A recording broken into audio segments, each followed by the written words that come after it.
So, good morning everyone. My name is Bhavana and I also represent Shamjata University, and this research is a collaborative work of Anisha, who's already presented, and my group facilitator and the teacher, Anna, who is sitting there in the back. And it's my first time meeting her, so I'm really excited. So our presentation is From Anxiety to Agency, Youth Students Power Through Global Citizenship and SEL in Learning in COIL.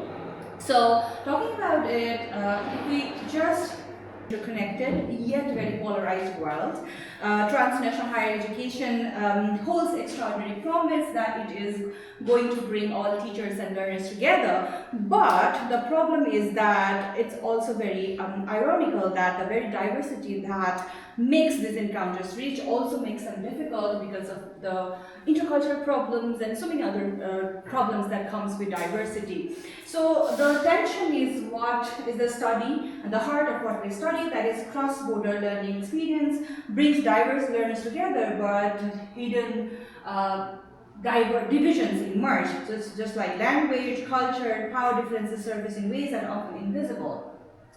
And that's why we're very curious about this research question, that is, how do social emotional learning competencies enable students to transform the anxieties experienced during collaborative online international learning COIL project into opportunities for agency and global citizenship learning. And three major questions were mapping anxiety, that is what anxiety emerged, navigating with SEL, that is how do SEL competences help students, and building agency, how does social presence support development of learner agency. And Anisha has already talked what COIL is. I don't want to talk about it to make it redundant, so collab. But what we focused on here is the design of our COIL program. That is, we had a certain level of pedagogical approach, that we also wanted to make it accessible and equitable in terms of internationalization, and we wanted to eliminate barriers of physical mobility when it comes to cross-cultural learning approaches, and we wanted to enhance cultural intelligence. We were very sure about it. We wanted to do that. And for our project, we had 14 postgraduate students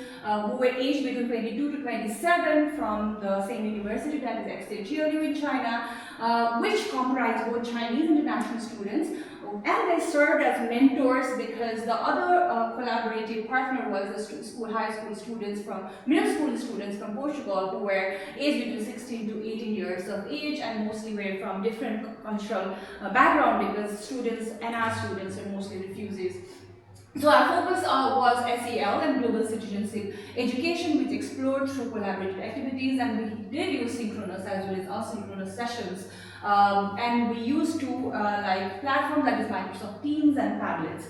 So what we did was we deliberately scaffolded the social emotional learning, especially the emotional learning quotient. It actually was a 4-week module, but how we designed was by scaffolding. So the first week was about self-awareness, the second week was mostly about perspective taking, third week is about dialogue skills, and the fourth week was about co-creation. We mostly focus on project-based learning, but we scaffolded the parts of emotions, the emotionally scaffolded throughout these 4 weeks. And so how it moved was, it was structured in a way that it moved from empathy development among the students, then to collaborative problem solving, and then to global issues awareness. I think it kind of helps answer the question that you're asking, but how does it really help navigate the intercultural differences, especially when the act of participation is very different in among students, and how students learn is also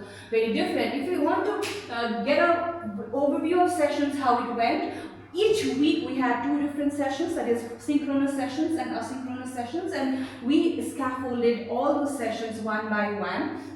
And the data for the study was collected using reflective narratives with 26 students.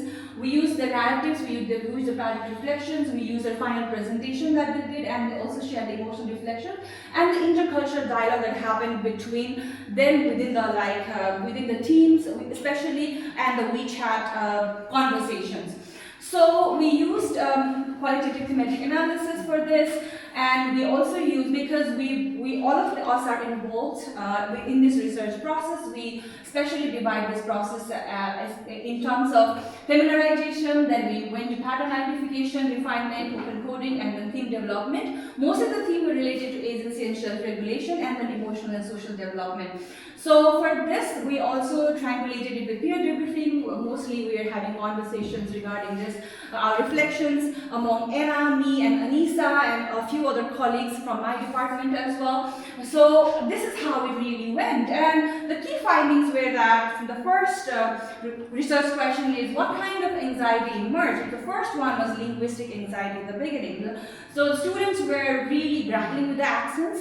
The students who were from Portugal, they were really like reflecting on, oh, we can't understand the students who are already in their undergraduate level or postgraduate graduate level, and when they are speaking Spanish, maybe I don't know how they would speak Chinese. So that was it. The next one is technological anxiety, because of the technological, like some of the challenges that we, like living in China, has to go through. There are certain technologies that are only accessible. Like for example, we can't use WhatsApp. We have to use WeChat. And for a lot of middle school students, learning to download WeChat and then conversing within WeChat was difficult. So that emerged another problem. And for the teams was also something very new.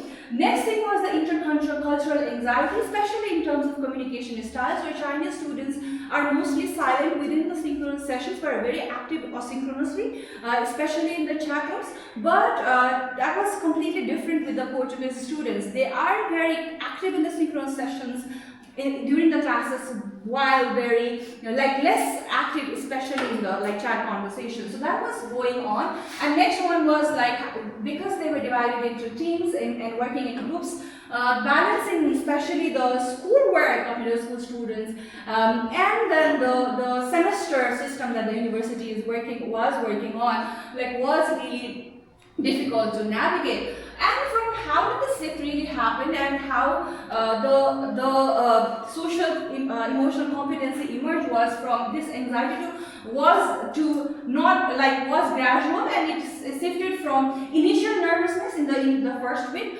even though we had this pre-orientation session where we talked about intercultural communication, the differences of it. It was a bit they were still nervous in the first session, then the moments of misunderstanding emerged in the week second, also because there was a brief moment where there was a power cut in Portugal that really affected how the Chinese students were misunderstanding the students from and they thought that, oh, it's very difficult working with middle school students, and then gradually when they were mentoring, the confidence began, and by the end of before we could see them, they were actually talking about how to manage those kind of problems and to get out from those kind of challenges themselves. So that was emerging, and in all that process, two things really emerged. That was empathy and patience. That was really helpful while we were dealing that. And for this, we used to analysis, we used Bandura's stride model of agency, which really focuses on personal agency, proxy agency, and collective agency. For personal agency, like in COIL,